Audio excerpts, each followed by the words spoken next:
nous avons reçu aujourd'hui les membres du conseil d'administration de la Banque africaine de développement qui sont en visite au Maroc.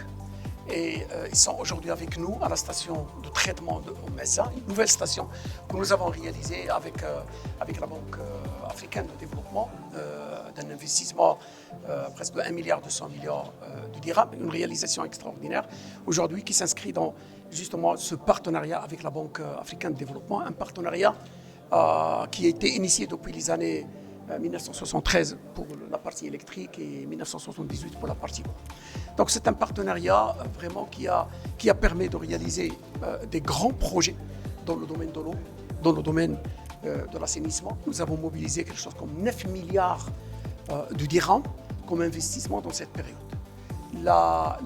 Cette rencontre a été l'occasion d'ailleurs justement pour évaluer ces réalisations, évaluer ces projets qui sont aujourd'hui financés par la Banque africaine de développement. Nous avons également saisi cette occasion justement pour partager avec les membres du conseil d'administration de la Banque africaine de développement justement les perspectives de développement de la capacité additionnelle, que ce soit au niveau de la production, au niveau des adductions, transport ou de distribution. C'est un programme très ambitieux à l'horizon 2035. C'est un programme qui va nécessiter une enveloppe budgétaire d'investissement d'environ 70 milliards de dirhams, à peu près 7 milliards d'euros.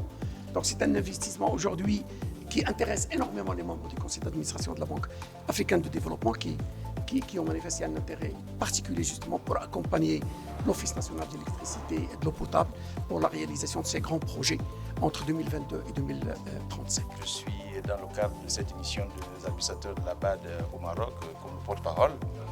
Et après avoir rencontré les autorités du Maroc, principalement notre gouverneur qui est Madame le ministre de l'économie et des finances, nous avons également rencontré quelques ministres sectoriels pour apprécier les programmes que la BAD exécute aux côtés du Maroc. Voilà. Et au-delà des discussions avec les autorités, bien évidemment, notre obligation est de descendre sur le terrain pour apprécier l'exécution de ces programmes et surtout l'impact que ces programmes ont sur les populations. Ici, au niveau de cette structure, cette infrastructure qui est administrée par l'ONE, c'est pour nous une insatisfaisite.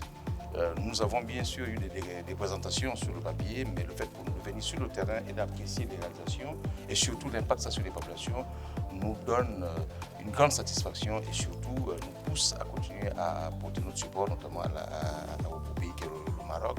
Bien évidemment, on a des secteurs clés qui sont celui de l'énergie et de l'eau. Ici, nous sommes dans le cadre de l'eau et c'est un peu le même pilier que nous défendons au regard notamment de la satisfaction ou des attentes des populations. Nous avons découvert une grande infrastructure qui rentre effectivement dans l'un des piliers sur lesquels la BAD intervient le plus en termes d'infrastructure, mais surtout par rapport à l'objectif qui est celui de satisfaire notamment les besoins des populations. Nous avons noté ici qu'il s'agit d'une structure qui permet notamment à près de 7 millions d'habitants sur l'axe Rabat-Casablanca en termes d'apport en eau. Pour nous, c'est quelque chose de grandiose et nous voulons vraiment féliciter les autorités marocaines d'avoir ce type de projet et surtout d'avoir cette vision pour essayer donc de satisfaire les besoins exprimés par la population. Partout on dit l'eau c'est la vie et nous pensons que là nous sommes au cœur vraiment de cette idée philosophique.